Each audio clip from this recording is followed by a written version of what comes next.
Assalamualaikum warahmatullahi wabarakatuh. Berikut ini nih ada Murtadin Wati. Dia katanya guru ngaji dari kelas 5 SD udah ngajar ngaji. Wah, udah mantap kan. Terus juga dia pernah belajar kitab kuning dan segala macam. Yuk kita lihat. Background saya dulu itu dari keluarga muslim yang bisa dibilang cukup fanatik. Saya anak pertama dari 5 bersaudara, tapi kemudian Tuhan comot saya, lalu saya menjadi anak ke-9, diurus nenek, jadi anak terakhir, dididik juga sangat fanatik, karena saya bisa bilang diprogram untuk menjadi pendakwah, untuk mungkin yang perempuan jadi guru ngaji gitu, termasuk saya lah harapan terakhirnya karena anak terakhir. Jadi lebih dulu saya diajar mengaji daripada belajar baca, Ibu Budi. Jadi belajar Iqra dulu gitu. SD kelas 5 saya sudah ngajar baca Al-Quran. Kebetulan rumah SD kelas 5 udah ngajar baca Al-Quran. Luar biasa ya. kami halamannya itu agak besar, terasnya bisa nampung sekitar 30-an anak-anak kecil, tetangga-tetangga sekitar ya. Jadi tiap sore itu belajar ngaji di rumah kami. Saya lah yang ngajar, pakai tika, pakai meja kecil, saya yang ngajar. Mulai dari baca Iqra sampai baca Al-Quran. Nah, bertahun-tahun saya jalanin profesi sebagai guru ngaji. Saya pikir ya memang seharusnya saya menjalani ini karena saya nggak tahu yang lain, tahunya cuma itu aja. Nah, di seberang rumah kami itu, karena rumah kami pinggir jalan, saya selalu melihat ada sekumpulan anak-anak muda selalu berpakaian kemeja putih, celana hitam. Jadi ada rumah ibadah yang ada di seberang rumah kami. Sambil saya ngajar ngaji, ngajar anak-anak pakai lidi gitu, ngajar baca, saya dengar mereka bernyanyi. Riang sekali. Nyanyinya begini yang saya tangkap.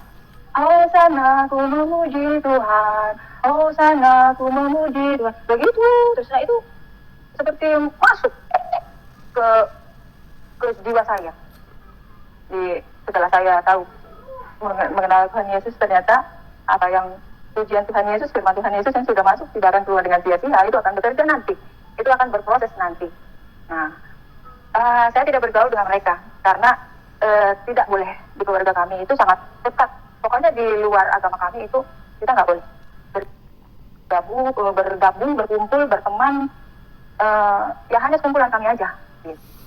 Rata-rata kalau Murtadin gini bilangnya dia nggak boleh bergaul sama di luar Islam. Sama orang tuanya bilangnya nggak boleh bergaul sama non Muslim. Lebay banget ya. Justru dalam Islam tuh kita harus bermuamalah dengan baik dengan agama manapun ya. Singkat cerita, makin bertambah umur, saya makin banyak bertanya ke keluarga. Sebetulnya apa isinya yang saya ajarkan ke murid-murid saya? Apa isi Al-Quran yang saya ajarkan ke anak-anak? Saya nggak ngerti gitu. Kenapa harus di rumah ada Al-Quran terjemahan tuh ada banyak. Saya bilang, kenapa nggak saya ajarkan mereka bahasa Indonesia aja, baca Al-Quran pakai bahasa Indonesia, kenapa harus pakai bahasa Arab? Saya selalu tanya gitu. Mereka bilang nggak boleh, memang harus begini, itu pakainya harus bahasa Arab, kalau enggak kamu nggak masuk surga gitu. Belum kenapa? Saya nggak ngerti, anak-anak itu pun nggak ngerti. Jadi saya kayak ngajarin apa ya? Saya mengajarkan sesuatu yang saya sendiri nggak tahu. Lah apa jadinya murid-murid saya? Jadi kan saya harus kecer balik ke orang tua saya yang ngajarin saya. Satu pertanyaan, dua pertanyaan, seterusnya saya bertanya nggak karena saya dapat jawaban. Untuk menghentikan pertanyaan-pertanyaan yang setiap saya tanyakan, ya jalan satu-satunya harus main tangan, harus pukul saya untuk bungkam mulut saya ini supaya berhenti bertanya. Masa iya ya kan orang tua anaknya nanya tentang Al-Quran, kenapa harus bahasa Arab, kenapa harus begini, kenapa harus belajar Al-Quran, kenapa harus belajar agama. Masa iya orang tua nggak ngejelasin ketika anaknya ingin tahu gitu kan.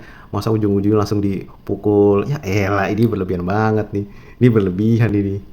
Cukup cari tahu, kamu cukup kerjain aja biar banyak pahala gitu. Nggak ada orang tua yang anaknya bertanya tentang agama terus dia ngomong kayak gitu. Kalau orang tuanya emang bener-bener paham agama nggak mungkin kayak gitu. Biar kamu masuk surga, udah ini tuh udah bener, kamu ikutin aja gitu.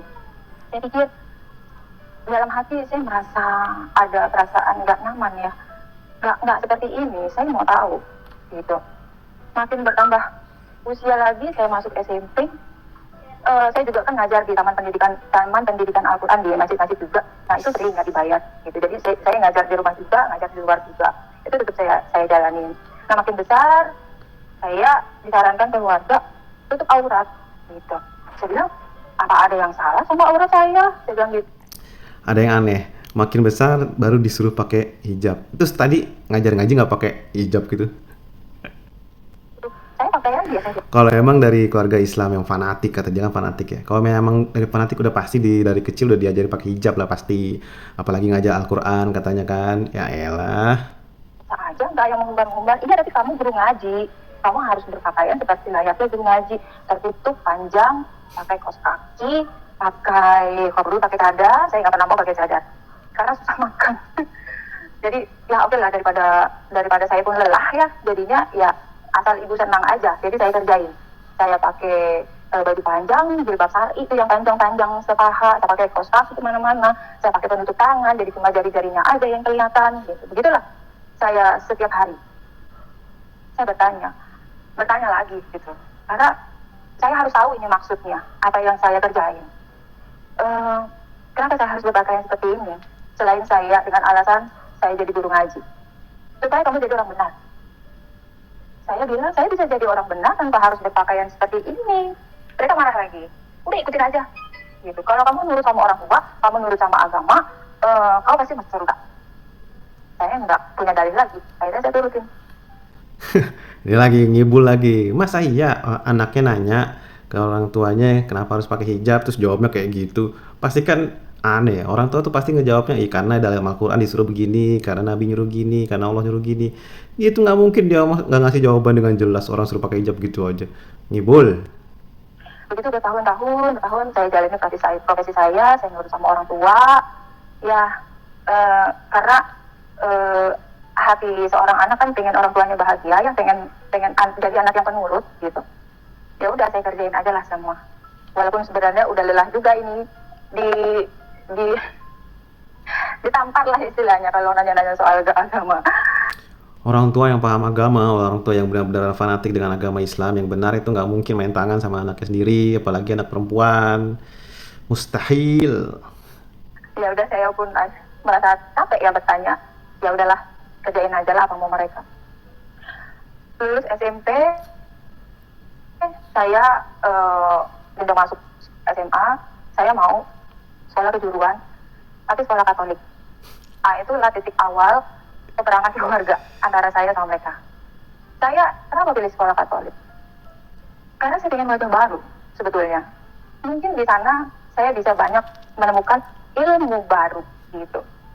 Karena saya sebetulnya dunia saya sempit sekali waktu itu. Yang kepikiran sama saya ya sekolah Katolik gitu. Nah, mereka nggak setuju, keluarga saya. Mau ilmu baru, mau pergaulan lebih luas atau gimana, di sekolah umum juga bisa, nggak usah ke Katolik. Saya sekolah Katolik, saya pun bersikeras. Ya udah, kalau nggak sekolah Katolik, saya nggak mau sekolah, biar aja jadi orang bodoh.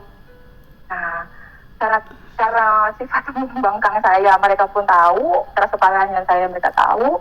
Akhirnya mereka mengalah. Saya di sekolah Katolik. Saya bilang ke kepala sekolahnya, ke suster, nah itu puji Tuhan dikasih, saya boleh sekolah di sana. Nah saya lah satu-satunya di sana sekolah Katolik yang pakai jilbab, tertutup, rapat. Nah seru. Begitu masuk sekolah Katolik, saya merasa bahagia sebetulnya. Saya dapat wajah baru, wawasan saya bertambah, dunia saya tadi yang sempit agak melonggar gitu. Dan saya senang dengan pilihan saya, dan saya pikir tepat ya, karena di sekolah Katolik itu mereka tidak pernah memaksakan saya untuk masuk Katolik. Mereka bilang sama saya, kalau kamu mau belajar tentang ibadah kami boleh, kalau enggak juga nggak apa-apa, kita nggak maksa gitu. Tapi disiplin sekolah nomor 1. Di Islam pun nggak ada paksaan kok. Wah, saya senang sekali karena saya terus terang masih berpegang teguh sama akidah saya. Mereka nggak mau ngusir itu, saya senang sekali walaupun saya nggak ngerti ya akidah saya waktu itu. Ya udahlah, pokoknya saya tuh beda dari kalian jangan coba-coba ngerebut saya gitu. Kalau akidahnya benar, ngapain milih sekolah Katolik? Kalau akidahnya benar, dia akan beragama Islam dengan baik, malah pilihnya sekolahan yang Islam atau ya minimal sekolah umum. Ngapain sekolah Katolik? Itu akidah apa? Akidah Katolik kali. Tahun-tahun kelas 1 mau naik kelas 2 berjalan, saya juga di rumah masih ngajar Al-Quran, masih di TPA juga masih ngajar. Ada satu peristiwa yang pada waktu itu sangat menyakitkan saya. Saya mengalami pelecehan seksual di keluarga. Itu ring 1. Luar biasa saya pada waktu itu yang sebagai anak kecil kecewa sekali, takut udah pasti. Saya marah, saya kabur ke rumah tante, mama saya nyusul, tanya ada apa. Saya bilang, saya cerita begini. Ternyata apa jawabannya? Iya tadi udah ngaku gitu. Dia udah ngaku, dia bilang hilaf, dia minta maaf, tapi mama mau kasih solusi. Saya dengerin solusi apa? Kamu lulus SMA, kamu nikah sama dia. Saya shock. Solusi apa ini? Ini bukan solusi. Jadi saya berpikir berhari-hari, sebetulnya ajaran agama apa yang mereka ajarkan ke saya dari kecil? Omong kosong. Hati saya waktu itu berbicara. Perilaku orang, misalnya melakukan pelecehan seksual, nggak dibawa ke agamanya lah. Orang yang salah, bukan agamanya yang disalahin. Pendidikan agama, fikih, belajar tajwid, kitab kuning, semua yang dari kecil mereka jejalkan ke saya lah pewaris terakhir, didikan terakhir mereka yang akan meneruskan ajaran mereka, tapi saya disakiti sama mereka juga. Kenapa? Saya selalu bertanya dalam hati, kenapa? Apa karena saya mulai memberontak dalam tanda kutip saya minta sekolah Katolik? Apa otomatis saya udah jadi orang kafir? Jadi saya layak diperlakukan seperti ini? Saya selalu bertanya dalam hati seperti itu. Kenapa mereka tega? Jadinya ajaran mereka itu mentah semua. Pakaian yang mereka sarankan untuk menutup aurat saya lepas semua.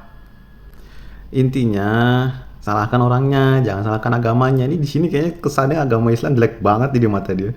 Kesannya ajarannya keras gimana, terus udah ajarannya keras, ternyata orang yang melakukannya ternyata menyimpang, pelecehan seksual segala macam. Wah, ini kacau nih. Salahkan orangnya, bukan agamanya. Begini, ini salah. Pada waktu itu ya, saya berpikir, ini salah. Kalian suruh saya berpakaian seperti ini untuk jadi orang benar. Tapi perlakuan kalian seperti ini. Saya lepas itu semua. Saya bisa tanpa ini, saya jadi orang benar, bisa. Dan saya tak perlu ngumbar-ngumbar aurat di pinggir jalan. Saya dapat aduan dari sepupu saya, bilang kalau saya sudah masuk gereja. Dia melihat saya masuk gereja. Mama saya sidang saya. Dalam hati saya, apa lagi ini? Masalah apa lagi yang kalian tuduhkan ke saya? Saya bilang, ya, saya sama sekali belum pernah minta gereja. Gak pernah satu langkah pun. Saya di sekolah Katolik pun tetap kekeh menjaga akidah saya. Saya tetap Muslim. Saya nggak mau belajar ataupun duduk di ruang mereka ibadah itu jangan dalam ikut gereja. Dan omongan saya nggak didengerin. Sama sekali nggak didengerin. Saya nggak punya suara. Singkat kata, saya diusir. Ada kerabat jauh yang mungkin kasihan lihat saya, anak perempuan masih kecil, saya disuruh kuliah. Dari pertama saya diusir itu, saya sama sekali nggak bertuhan, nggak melakukan ibadah apapun, tidak sembahyang, itu yang saya tahu ya, tidak berdoa, tidak baca Quran apalagi. Nggak sembahyang, orang Islam bener tuh biasanya sholat, bukan sembahyang.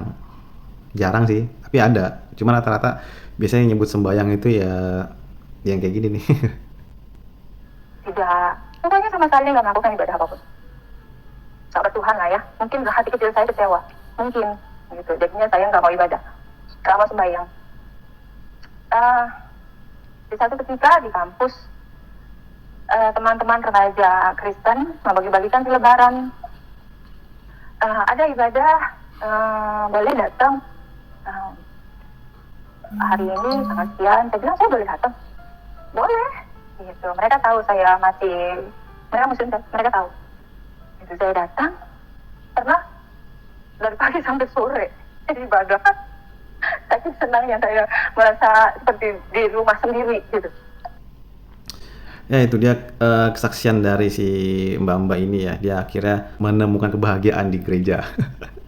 Katanya ya keluarganya ajarannya nggak beres. Kembali lagi kalau misalnya emang benar itu yang dia alami, berarti salahkan orangnya, bukan salahkan agamanya. Karena agama Islam pun nggak ngajarin kayak gitu.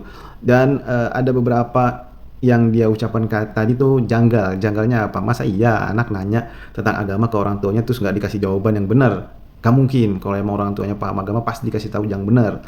Dan juga dinasihati, dan juga nggak mungkin juga orang tua yang paham agama itu, yang kata dia fanatik itu, nggak mungkin juga kasar dengan anak perempuannya. Apalagi orang nanya tentang agama, ya pasti dikasih tahu lah kalau orang yang tuanya yang benar ya. Nggak mungkin orang nanya agama kenapa harus baca Quran pakai bahasa Arab, kenapa harus pakai hijab, terus ujung-ujungnya ditampar. Itu apa? Itu omong kosong, itu omong kosong baru. Ya ini aja nih video dari pengakuan si mbak-mbaknya ini, nggak tahu dia beneran Islam terus murtad atau emang pura-pura murtad, ya nggak tahu ya, urusan dia dah. Assalamualaikum warahmatullahi wabarakatuh.